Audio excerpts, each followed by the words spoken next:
আমি বলবো জোট বাঁধুন। আমরা সবাই চাই একটা যৌথ প্ল্যাটফর্ম তৈরি হোক, যে প্ল্যাটফর্মে অল পলিটিক্যাল পার্টি যারা বিজেপির এগেনস্টে, এমনকি আপনারা যদি বলেন লেফটিস্ট, আমার কোনো ইগো নেই, লেফটিস্ট সবাইকে, আল্ট্রা লেফট সবাইকে, আমি সবাইকে নিয়েই চলতে চাই।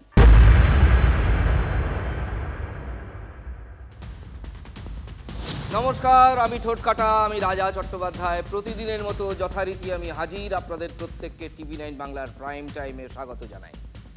শুভেন্দু অধিকারী যেদিন মুখ্যমন্ত্রী হিসেবে শপথ নিয়েছিলেন, খেয়াল করে দেখুন, ঠিক সেদিনই বামেদের জোট গড়ার বার্তা দিয়েছিলেন প্রাক্তন মুখ্যমন্ত্রী মমতা বন্দ্যোপাধ্যায়। মানে একসঙ্গে চলার, to work in tandem.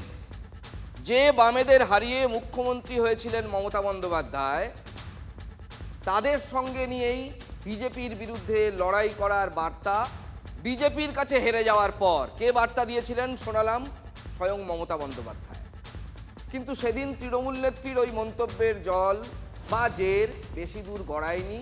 আউটরাইটলি reject করেছিল বামেরা, বিশেষত সিপিএম। মমতার ডাকে কোনো উল্লেখযোগ্য সিপিএম নেতা সাড়া তো দেয়নি, উল্টে তারা ফেসবুকে, সোশ্যাল মিডিয়ায় লিখে দিয়েছিলেন কমপ্লিট নো, যাব না আপনার ডাকে। প্রাক্তন সিপিএম সাংসদ বিকাশ রঞ্জন ভট্টাচার্য এবং প্রবীণ নেতা, তিনি কি সিপিএমে ব্যতিক্রমীর দলে নাম লেখালেন? সরাসরি মমতার দিকে হাত না বাড়ালেও মমতা বন্দ্যোপাধ্যায়ের এক অনেক জুনিয়র সহকর্মীর ত্রাতা হয়ে নেমে পড়লেন সিপিএম নেতা তথা আইনজীবী বিকাশ রঞ্জন ভট্টাচার্য।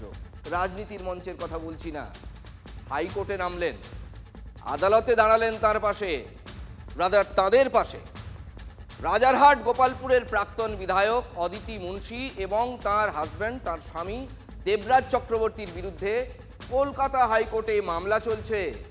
ডিসপ্রপোর্শনেট অ্যাসেটস, অর্থাৎ আয়ের সঙ্গে সঙ্গতিহীন সম্পত্তি, এই নিয়ে মামলা। বাংলা কথা প্রচুর দুর্নীতি হয়েছে, তারা করেছেন এই রকম মামলা, এইসব অভিযোগ রয়েছে। ঠিক যে অভিযোগটা অজস্র তৃণমূল নেতার বিরুদ্ধে বহু কাল ধরে উঠছে, এখন আরও নতুন করে সেগুলো ফ্লোট করছে। এমন একটা মামলায় দেবরাজ অদিতি এই দম্পতির আইনজীবী হয়ে হাইকোর্টে লড়লেন সিপিএমের ঝানু আইনজীবী বিকাশ রঞ্জন ভট্টাচার্য। এইখানেই শ্লেষ বা কটাক্ষ ছুড়ে দিয়েছেন তরুণজ্যোতি তিওয়ারি, রাজারহাট গোপালপুরের সদ্য নির্বাচিত বিজেপি বিধায়ক, যিনি অদিতি মুন্সিকে হারিয়েছেন। বিকাশবাবুকে তরুণ কি তীর মেরেছেন একবার শুনুন। দেবরাজ চক্রবর্তীর আইনজীবীর নাম বিকাশ রঞ্জন ভট্টাচার্য, এটা লিখছেন তরুণজ্যোতি তিওয়ারি। বাম এবং তৃণমূল একসঙ্গে চলছে। রাজারহাট গোপালপুর এলাকার বামফ্রন্টের কর্মীরা এখনও বামফ্রন্টটা করেন কেন কে জানে, এইগুলো তিনি লিখেছেন। তিনি আরও লিখেছেন, সত্য মিথ্যা আমরা জানি না, জায়ান্ট সিং থেকে শুরু করে তৃণমূলের যত দুর্নীতিবাজ আছে তাদের মোটামুটি সকলের পাশেই বিকাশবাবু থাকেন। এই সব অভিযোগই কিন্তু তরুণজ্যোতি তিওয়ারি। আবার বলছি, প্রফেশনালভাবে তিনি দাঁড়াতে পারেন, কিন্তু নীতিগতভাবে এই মামলা কি তার অ্যাকসেপ্ট করা উচিত ছিল? যখন তৃণমূলের বিরুদ্ধে দুর্নীতির কথা বলে, বারবার তৃণমূলের চোরগুলোর পাশে দাঁড়ায় বিকাশ রঞ্জন ভট্টাচার্য, আইনজীবী হিসাবে মেনে নেওয়া যায়, একজন বামপন্থী হিসাবে কি মানা যায়? এই প্রশ্নটা থাকবে। বিকাশবাবু কি বলছেন একটু শোনাই আপনাদের। বিজেপির মধ্যে যদি তারও মস্তিষ্কে কোনো ঘাটতি থেকে থাকে, আমার কিছু বলার নেই। এবার থেকে বিজেপি বলবে, যদি হার্ট অ্যাটাক হয় ওদের নেতার, সে ডাক্তারকে গিয়ে জিজ্ঞেস করবে আপনি সিপিএম করেন না বিজেপি করেন। পাগলের মতো কথা যারা বলেন, তারা রাজনীতির অঙ্গনে কী করে আছেন আমি জানি না। আরে ভাই, এটাই তো সিপে মূল, এটাই তো সিপে মূল। এতদিন তলায় তলায় ছিল, এখন চড়ে চড়ে মাস্তুতো ভাই হয়ে গেছে। মানে দুটো জিনিস বলতে পারে, যে আমি পয়সার কাছে নিজেকে বিক্রি করে দিই, আমার তখন আইডিওলজি কাজ করে না। আমি যখন কোর্টে ঢুকি তখন আমার আইডিওলজি থাকে, তখন যে মাল দেয় আমি তার, তাহলে কিছু বলার নেই। আমার যে পেশাগত আদর্শ, সেটা হচ্ছে যে মানুষ বিচারিত প্রার্থী আসবেন তার সঙ্গে যদি আমার দর্শনগত কোনো বিরোধ না হয়, আমি তাকে নিশ্চয়ই করব। আজ আদালতে কি হলো সেটা আপনাদের আগে একটু বলি। কি সওয়াল হলো দেখুন, এবং বিকাশ রঞ্জন ভট্টাচার্য কি পাল্টা সওয়াল করলেন। রাজ্যের আইনজীবী কুমারজ্যোতি তিওয়ারির অভিযোগ, 5 বছরে অদিতি মুন্সির আয় 40 লক্ষ টাকা। ভালো করে শুনবেন, 5 বছরে অদিতি মুন্সির আয় 40 লক্ষ টাকা। 5 বছরে দেবরাজের আয় 66,97,000 টাকা। অথচ 71 লক্ষ টাকায় 3টি গাড়ি কেনা হয়েছে। আবার সম্পত্তি আছে 100 কোটি টাকা। দেখুন, সত্যি মিথ্যা আমরা বলতে পারবো না, কিন্তু এই অভিযোগই আজ হাইকোর্টের সামনে করেছেন রাজ্য সরকারের আইনজীবী। রাজ্যের আরেক আইনজীবী রাজদীপ মজুমদার, তিনিও অভিযোগ করেছেন। তিনি কি বলছেন, রোজগারের উৎস কি সেটা জানাতে হবে। হঠাৎ এত সম্পত্তি কিভাবে হলো সেই প্রশ্ন উঠছে, মানে রাজদীপ তুলছেন সেই প্রশ্ন। সম্পত্তি ট্রান্সফার হয়েছে একদিনে, মাত্র একদিনে এত বিপুল পরিমাণ সম্পত্তি কিভাবে হাতবদল হয়, সেখানে কোনো বেআইনি হস্তান্তর হয়ে থাকতে পারে। এত সম্পত্তি টাকাই বা কোথা থেকে জোগাড় হলো, এগুলো অর্গানাইজড ক্রাইম বলেছেন সরকারের আরেক আইনজীবী। অর্গানাইজড ক্রাইম শব্দটা মানতে চাননি বিচারপতি, তবে শাহজাহানের প্রসঙ্গ টেনে এনেছেন বিচারপতি জয় সেনগুপ্ত। কেন এতদিন অভিযোগ ওঠেনি এই প্রশ্নে বিচারপতির মন্তব্য, এটাও খুব ইন্টারেস্টিং। বিচারপতির মন্তব্য, শেখ শাহজাহানের কথা মনে আছে তো? কেউ ভয়ে হয়তো অভিযোগ করতে পারেননি, এরা বিধায়ক ছিলেন বলে। এরপর বিকাশবাবুর সওয়ালটা ছিল এই রকম, সম্পত্তি হস্তান্তর কোনো অবৈধ কাজ নয়। এটা ছিল বিকাশ রঞ্জন ভট্টাচার্যর ফার্স্ট সওয়াল। কেউ অভিযোগ করেনি, এর জেরে তাকে বঞ্চিত করা হয়েছে। সম্পত্তি নিয়ে হলফনামায় মিথ্যে কথা বলা হলে তা নির্বাচনী অপরাধ হতে পারে, কিন্তু সেটা ক্রিমিনাল অপরাধ নয়। এরপরই আদালতের নির্দেশ, 19শে জুনের মধ্যে তদন্ত রিপোর্ট দিতে হবে। রাজ্যের মৌখিক আশ্বাস, 19শে জুন পর্যন্ত তাদের গ্রেফতার করা হবে না। এটা রাজ্য সরকার মৌখিকভাবে কোর্টকে আশ্বাস দিয়েছে। তবে বিকাশবাবুর সওয়ালেই আপাতত স্বস্তি দেবরাজ এবং অদিতি। বিকাশবাবু চিরকালই তৃণমূলের লোক। তৃণমূল আর সিপিএম দুজনে এক হয়ে এখানে বাংলায় হচ্ছে যা তাণ্ডব করার করেছেন। তৃণমূল ছিল সিপিএমের নিউ ফরমেশন, এখন ওল্ড ফরমেশনের সাথে হাত মিলিয়েছেন। মমতা বন্দ্যোপাধ্যায় বলছেন নিচ্ছে না যে সিপিএমের সাথে মিলেই আমরা সমস্ত কাজকর্ম করব। মামলা ধরবো না। আমি তো বললাম, আমাকে আইনজীবী যদি কেউ আমাকে যে বিচার প্রার্থী হয় আসে, আমি তাকে বলবো না মশাই আপনি সিপিএম করেন কেন, আসবো না।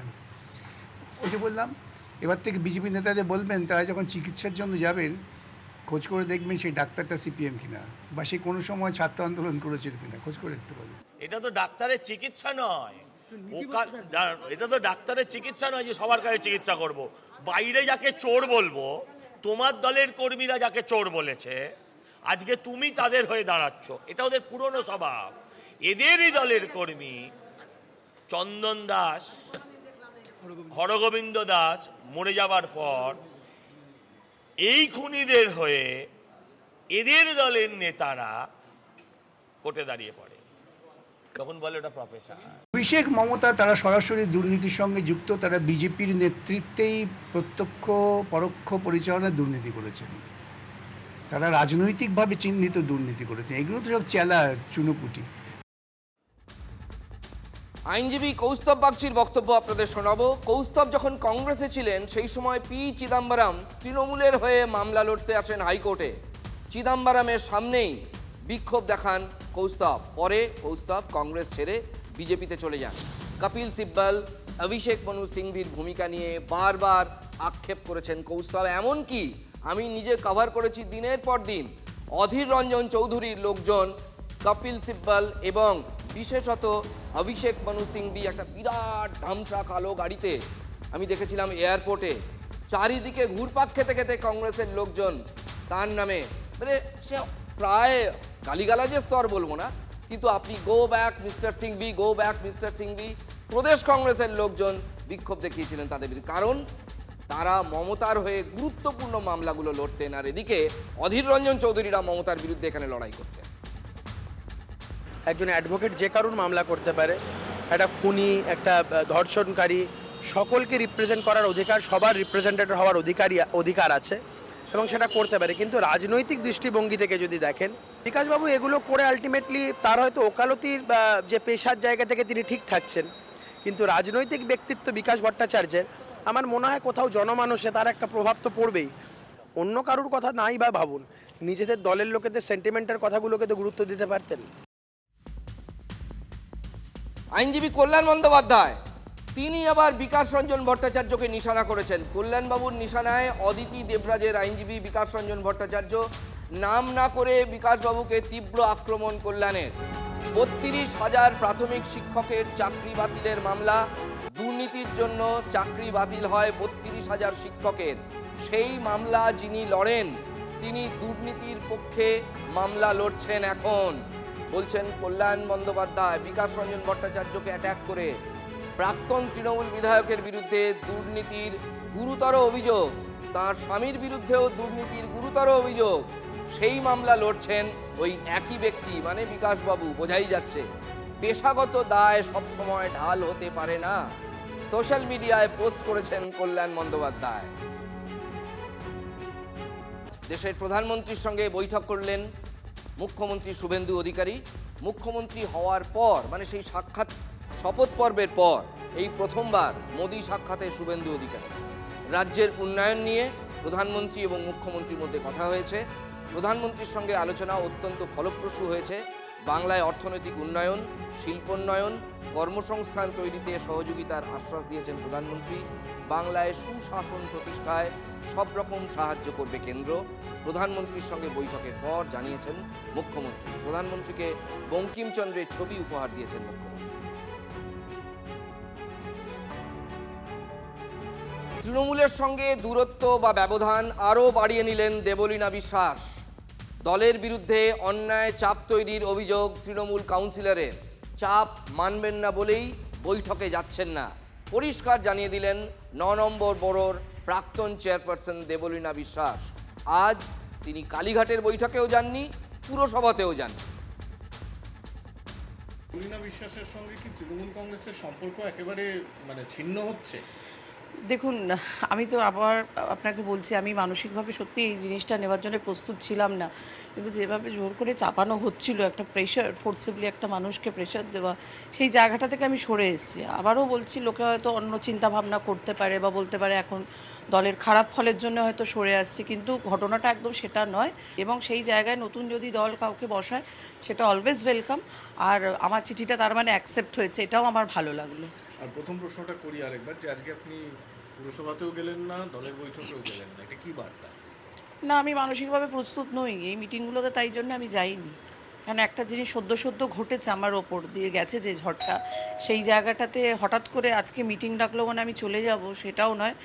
আমার সঙ্গে যোগাযোগ করা হয়েছিল, ফোনও করা হয়েছিল, কিন্তু আমি মন থেকে সেই প্রস্তুতিটা নিইনি যে আমি আজকের মিটিংটায় যাব, মিটিংটা আমি অ্যাটেন্ড করব।